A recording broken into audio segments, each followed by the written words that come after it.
Você já se perguntou como seres humanos como nós conseguiram construir um monstro como esse?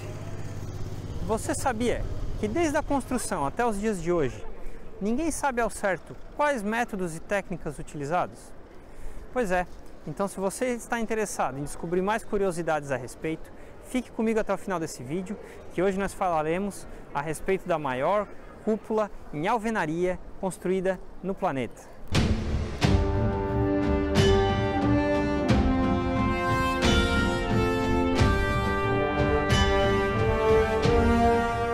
Olá, eu sou o Luiz, bem-vindos ao canal. Hoje eu vou falar de uma história que muito me inspira, porque ela demonstra a trajetória de um homem que soube desenvolver seus potenciais ao máximo e deixar uma obra, um legado para a humanidade sem precedentes.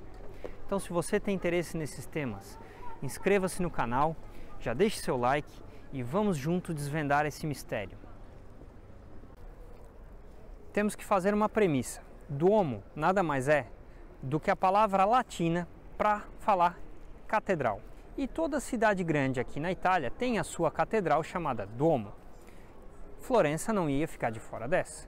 Em 1296, eles iniciaram a construção no local aqui onde já tinha uma pequena igreja. Pois é, só que eles exageraram um pouquinho no tamanho e ao final da obra eles ficaram com um vão central, onde hoje tem a cúpula, de 45 metros de diâmetro. Esse vão ficou mais de 100 anos esperando chegar alguém para completá-lo e ninguém sabia como finalizar esse grande desafio da engenharia e da arquitetura. Apesar dos esforços, a cidade de Florença continuava sem a sua cúpula. E para piorar ainda mais a situação, a peste negra, que atingiu a Europa em cheio, no século XIV dizimou metade da população da cidade. Parecia que essa história não ia mais ter fim. Porém, foi aí que surgiu o nosso grande super-herói, que inverteu a situação e mudou o rumo de toda essa história. Vamos conhecer agora a figura ilustre de Filippo Brunelleschi. A família de Brunelleschi ocupava cargos públicos na cidade e todos pensavam que ele ia seguir a mesma linha, mas não, ele queria saber da arte e ele começou a trabalhar como ourives e relojoeiro, desenvolvendo suas habilidades com muita precisão nos detalhes e se tornou conhecido na cidade pela sua qualidade. Muito jovem ainda, ele foi para Roma estudar arquitetura clássica com seu amigo Donatello, exímio escultor da época. Brunelleschi ficou quase 20 anos em Roma estudando o Panteão e as construções arquitetônicas daquela cidade. Ao retornar a Florença, Brunelleschi encontra uma cidade no seu esplendor econômico. Os dirigentes da obra da catedral retomaram os projetos e em 1418 ele submeteu os seus desenhos à análise. Porém, naquela época, cancelaram a sua participação, disseram que ele era louco e o que ele estava propondo era impossível. Imagina, construir uma cúpula desse tamanho, sem colunas, vigas e madeira interna? Como assim? Ele estava escondendo o jogo. Alguns detalhes construtivos ele só tinha para si. E mesmo com a derrota, ele voltou para casa, construiu um pequeno modelo de madeira para provar que sim, era possível. Em 1420, ele foi selecionado como um dos dirigentes da obra, ao lado de Ghiberti. E assim começou a construção do seu sonho. Durante a execução do projeto, Brunelleschi demonstrou-se um excelente mestre de obras. Ele tinha um ótimo relacionamento com seus operários e ensinava a eles que eles não estavam só construindo uma cúpula de tijolos, mas que eles estavam construindo a história. Além disso, ele foi um ótimo inventor e muitas das máquinas utilizadas na construção foram projetadas por ele. Sim, como você acha que 4 milhões de tijolos foram parar lá em cima? O projeto inicial contava com duas cúpulas, isso mesmo, uma interna e outra externa. A figura central do projeto de Brunelleschi se baseava na espinha de peixe, que era uma técnica de colocação de tijolos que permitia ela sustentar todo o seu peso. Provavelmente essa técnica foi aprendida em Roma, estudando o Panteão. O que me inspira em tudo isso é ver como um homem como Brunelleschi conseguiu reunir qualidades como engenheiro, arquiteto, mestre de obras, artista e diplomata.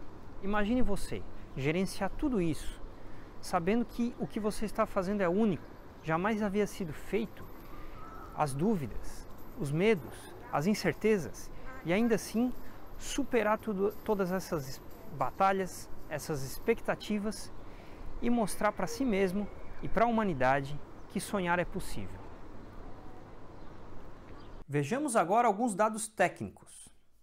A altura do conjunto chega a 116 metros e estima-se que só a cúpula tem uma massa de 37.000 toneladas. Existe uma escadaria que leva desde a base da igreja até a lanterna de mármore, no topo da cúpula. Essa escadaria possui 463 degraus e em seu percurso você pode vislumbrar não só os afrescos, mas também alguns detalhes construtivos, como os vãos internos, os tijolos dispostos em espinha de peixe e algumas traves de madeira, mármore e concreto. Os afrescos do interior da cúpula foram realizados ainda no século XVI pelos pintores da época, Vasari e Zuccari. Eles cobrem 3.600 metros quadrados e ilustram cenas do juízo final. Do alto da lanterna, a visão é incrível. E devemos lembrar que a cúpula está ali há quase 600 anos. Resistiu a terremotos, raios, chuva de granizo, neve, dentre outros intempéries. Leon Battista Alberti, grande arquiteto do Renascimento, descreve que a estrutura era tão grande e ampla que poderia abrigar em sua sombra todo o povo da Toscana.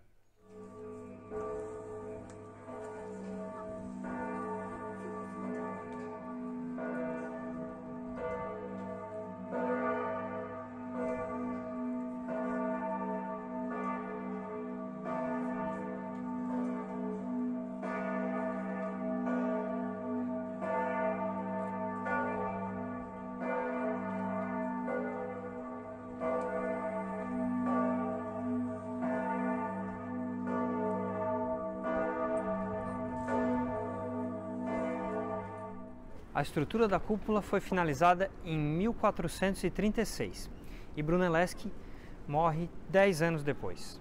Porém, aquela lanterna de mármore com a esfera dourada foi instalada só após a sua morte. Para mim, Brunelleschi dá um exemplo de persistência que podemos levar para nossas vidas. Imagine um ser humano que enfrentou tantas provas e conseguiu deixar um legado desse tamanho. O quanto a gente não pode fazer se interiorizar essas mesmas virtudes e colocar isso na nossa ação cotidiana, podendo deixar uma obra do nosso tamanho para aqueles que estão à nossa volta. Então é isso, espero que tenham gostado. Valeu, tchau, tchau!